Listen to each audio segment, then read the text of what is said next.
Bernard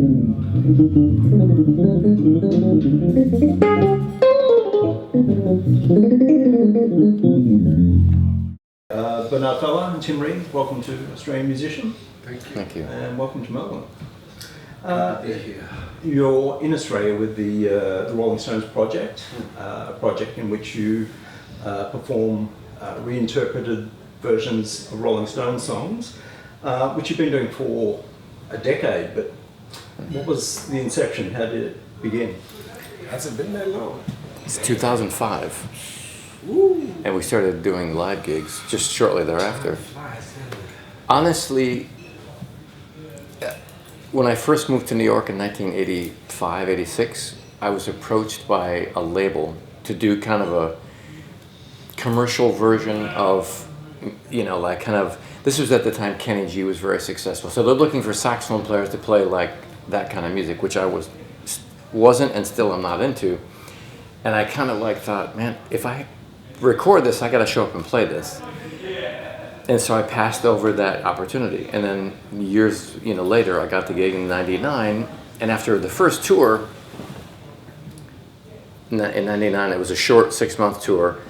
And I kind of was just getting to know the band, and Bernard, it was like I was the new guy. And there was one song that they did, Moonlight Mile, which I really enjoyed because I played keyboards on it.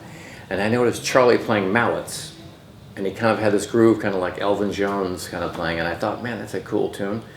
I came to New York, and I was doing a live recording, or a recording session in New York for mostly all original material for the Crisscross label, which is from Holland, from the Netherlands. And this guy, Jerry Teekens, who's had this label Crisscross for 40 years, and it's recorded all these great jazz musicians.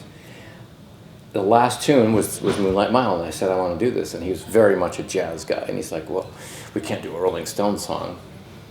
We recorded that song, and he came into the studio, and he was like, you have to do a whole CD of these, this is great, And I wasn't thinking that at the time. I just thought, Sure enough, the next tour, I started thinking, well, how many others of these tunes might work? And that's how I put together a few guys in New York, John Patitucci and Brian Blade, and Bill Charlap and Ben Monder, and I was just going to do like instrumental versions. So I recorded 3, and then I thought I better ask Mick and Keith if they're cool with this. So then I asked them, and they're like, yeah.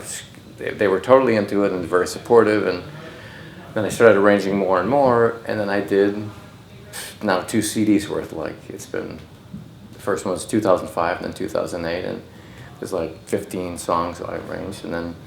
The second CD, I was like, Bernard, which tune should I do? And he suggested, you check this one out. And I was really like trying to search for, not the typical ones, even though we do Satisfaction and various, but then some that are not as typical, like one of Keith's tunes, Baby Break It Down, which I didn't know. And he said, it's a beautiful melody. And so then we started doing live gigs. Then it became like, sort of in between Stones gigs. And then now like this, we're flying to do just... Yeah. So not only did they give you your blessing for the project, but there's been quite heavy involvement from the band, from Bernard through to the 4 main guys. Did you expect that level of cooperation? I only expected just Charlie because he was so encouraging for the jazz thing, and I said, would you play on a track? He said, yeah, I'll do it. And then he said, you should ask Keith. And I said, I can't ask Keith. What do you mean ask Keith? And he said, I'll ask him for you. This is like on a flight. This is going from Atlanta to LA. We were on the private plane going there. So I'm sitting in my seat, and Charlie said, I'll go ask him. And he gets up out of his seat and goes into the front of the plane. I'm like, oh God, And all of a sudden, Keith and Ronnie and Charlie all walk back and then, because in LA we had like 3 or 4 days off. And then he said, we're all in, mate, we'll do it. So it was just like, kind of like that. And then it became like, whoa. That it's just not just Charlie. Yeah. And then, Nora Jones is a friend, and I got her to sing, and of course Bernard sang on a bunch, and just over the couple of years I involved a bunch of people from different, Yeah. Bernard, what this, more than anything, what this project says to me is that these aren't just great Rolling Stones rock and roll songs. This is great music. These are great songs, full stop, aren't they? Yeah. They are great songs, and hearing the songs in this setting really shows you how great they are. Tim's arrangements are beautiful. Yeah. The thing that strikes me about the Rolling Stones, and I've spent a bit of time backstage through knowing Chuck Leavell, the thing that struck me was the sense of family and loyalty in the band. I mean, the amount of years that the band has been going, the lineup has been relatively stable. People leave out of necessity more than anything. I think that's, well, I think, well, as far as I'm concerned, for the past 30 years it's been that way, but from what I gathered, they didn't have a problem changing personnel before. I think, I'd like to think that they found a bunch of cats that work really good, pretty even keel for the most part, and reliable, and good at what they do. And I don't think they have to worry about, anybody, losing it or going off the deep end, or, it's hard to keep a band together. Yeah.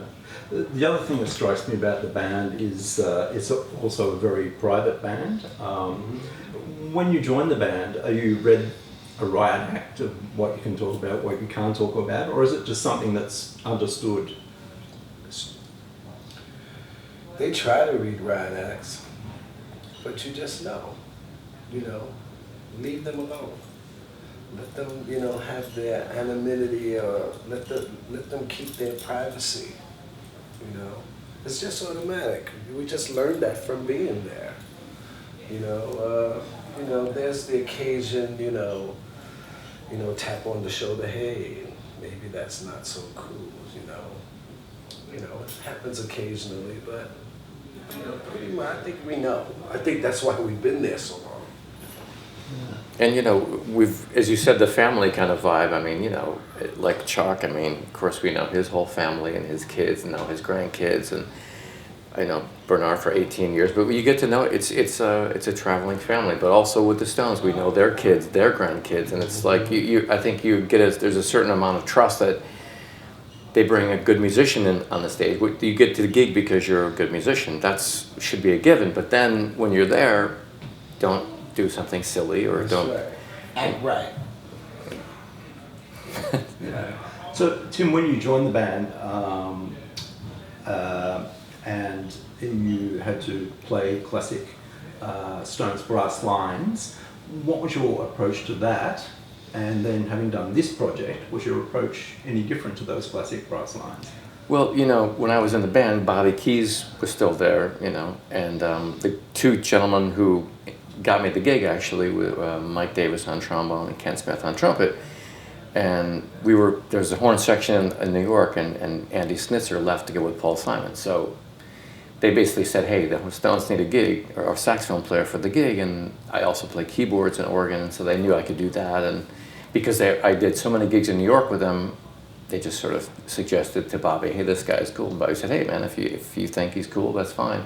So then that horn section was already, when I came in, those four guys were already linked, and Bobby had played a few tours with them. So I just came in and, standing next to Bobby all those years, you kind of like defer to the way he plays those lines, which he basically made up with Jim Price, so they played that for so long. I'm not going to change.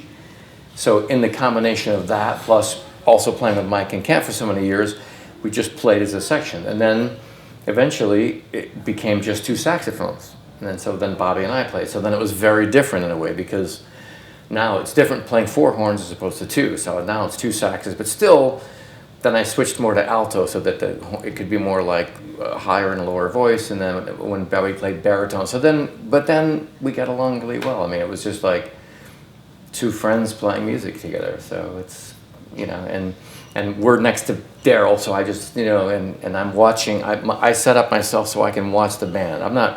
I look at the audience that I enjoy, but when I'm playing, I'm like watching Charlie, and I'm listening to Daryl, and I'm looking at Keith. I'm just like, I'm centering in on the band. So, that thing. All eyes on deck. Yeah. Yeah, and then reinterpreting these songs and playing different versions of the sax parts. What was you thinking? Well, just retaining the melody, you know, really that's the strongest thing. And then I listened to many versions of Mick singing, you know, these tunes, you know, the original live version, which has changed over the years. Like when you listen to like something in 67, 68, as opposed to a live version in 70s and then a live version now, it's tempos are different, you know, it's just a whole different vibe. But I listened to all the different ways he sang and I tried to like think, okay, and Keith's harmonies, I just tried to like not, you know, I left the thing, but then I tried to just, then almost like a jazz musician who took a Broadway tune, like a Gershwin or Irving Berlin or any of the great melodies over the years, jazz musicians are always taking tunes and reinterpreting them. So I just did the same. Yeah. And Bernard, how much experimentation did you do with the vocal arrangements of these songs? A lot. I have to, like Tim said, you have to be conscious of the melody of the song. But once that's established, once you establish the melody, I can fly. Once the melody is established and it's, you know, and it's recognized, you know, then I can go. Yeah. And he does, you know, he's obviously not going to sound like Mick. I wouldn't want him to do that. And my arrangements aren't like the originals. I don't want to because we're playing with the Stones. We don't want to do exact replicas. We're not a cover band really. And it also helps that, you know, I've spent so much time, you know, with the Stones. I know those songs. So I know how far I can go before it becomes something else. Yeah. When you told the band about this, did you feel, I mean, obviously their catalogue is embedded in rock and roll history. Is there also a sense that you're embedding the songs into music history by doing different versions? And I wasn't even thinking about music history. I was just thinking this would be a good idea because on the road, I don't sleep very much. And I'm very, like, you know, the Stones tours, they maybe play 2 songs or 2 shows a week or 3 at the most. So on off nights, I'm used to, as a jazz musician, I'm used to playing music all the time. Or even like when we do road gigs, on 3 weeks on the road, you're doing like 20 shows in 21 nights. So I'm used to playing, and it's not that I don't like the time off, but I like to perform, and I like to play, and I'm always writing, and I'm always composing and arranging, so it was just a natural like extension of like, hey, let's have fun with these, and let's see what I can do, you know, like, and why not, you know, it's like good material, and it's like fun, and really, because of that original thing that I turned down, I thought, well, you know what, I could introduce Stones fans, who maybe aren't so jazz, into this world. Or you can introduce jazz fans Yes. that are not into Stones into the Stones. Yeah. And that has happened. That's been happening since we've been doing this. yeah. So, and even in Stones fans, a lot of them will say, wow, I've known this song for X amount of time, but I've not really heard the song until I'm hearing it like this. So, Yeah. yeah, it's working on all levels. Last time I saw you perform was in LA at the Wilton at the Bowie celebration. Were you with that? Yeah. Did you ever get to perform or record with Bowie? No. I did record a Bowie song with my band Nickelback. I had a band Nickelback with Stevie Salas, and when we were putting together, I think it was the first record. I think it was called 12 Hits and a Bump. When we were doing the first Nickelback record, we were looking for a Bowie song, or maybe it was just a song, a cover to put on the record, and I said to Stevie, there's a song I absolutely love, we should try one. He said, what's that? It's a Bowie song. When? And he lit up like a Christmas tree. Man, I love that song. So I recorded that song, and I think David heard the song and sent a message back to us how much he loved our version of it. I met David when I was producing Ronnie Wood's record, Slide on This. David came by what was called A&M at the time. He came by when we were mixing the record, and I met him. I met him there, but no, I've never recorded with him. Yeah. But you know, I think any composer, whether it's Bowie or the Stones, I think that if you write a piece of music and somebody takes your song and does something new to it, I think it's a compliment. If somebody took one of mine, I would just, oh, this is, and you want that person to have the freedom. And I'm guessing only, you know, like music theorists might say Bach had this in mind, or Mozart, but nobody knows because there was no recordings. But I can imagine if you do a piece of Bach music, which I did in one of my recordings, I took this flute, E flat, and this movement called Siciliano, and I did a jazz arrangement because I love Bach. So I just think if you love the music and it's like if it touches you in some way and then you do it your way, why not? I mean, that's what it should be about. To both of you who've played with so many great artists, do you think there is a common denominator that makes an artist great? I think it's Feel. yes. Feel. That's the common denominator. Feel. It feels good. You know, there are so many people can play, but not everybody feels good. And feeling good all the time. It's important. For me anyway, I always say that he'll attest to that. The most important thing for me, for anybody, any musician, is what it feels like. Yeah. And if it touches you and it feels good to you, it's going to feel good to other people, you know. And on stage with each other, you know, there's like connection and Yeah. So being in the greatest rock and roll band in the world, the Rolling Stones. Yes, it is the greatest rock and roll band in the world. It is amazing, but is it also, in terms of your solo projects, problematic in regard to planning? Yes. Can you only plan so far ahead? Yes, it is. It can be very problematic. I guess it's a good problem. It's a great problem. I mean, it's a great problem to have. Yeah. But yes, it can get in the way. It can, and it has. Yeah. It's the Rolling Stones, though. Yeah. You guys didn't play on the Blue and Lonesome No. album? Yeah. Did you get the sense within the band that was really special, going back to their roots? Yeah, I thought that should have happened a long time ago. Yeah. And I think Keith thought the same thing. I happened to be in London during the time of that recording. And I called and said, hey, man, I'm going to come by. And I went by, and Keith met me at the door and said, finally. He said, finally. Wait till you hear it. And I remember walking in, and Don West said to me, man, wait until you hear this.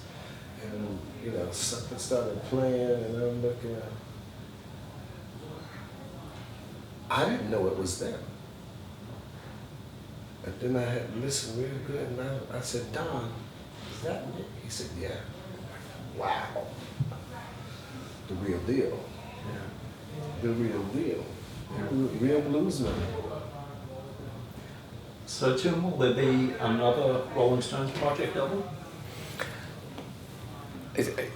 Maybe. I mean, we have now this music arranged for big band and for chamber orchestra, which is, I love it. I mean, we're standing in front of a big band. It's like killer. I mean, and we just the sound, and it really. Incredible. I hope we can do that. That's incredible. Here in Australia. Maybe we'll come back and do it here. But then. Some of my most favorite times doing this was with big band. Incredible. Incredible. And Bernard, the Bureau is your current album. Will there be another solo album in the I'm working future? on it right now, and I'm just about almost at the mixing stage. When I get back, I need to listen to it. I might add some more things. But yeah, it's a very unusual album. It's a spoken word record. Okay. So that's all I want to say about it. Look forward to hearing that. Me too. Bernard Fowler and Tim Ries, thanks so much for your time. Pleasure. Thank you very much. Thank you. Right on. Thank you. Thanks, guys. That was great.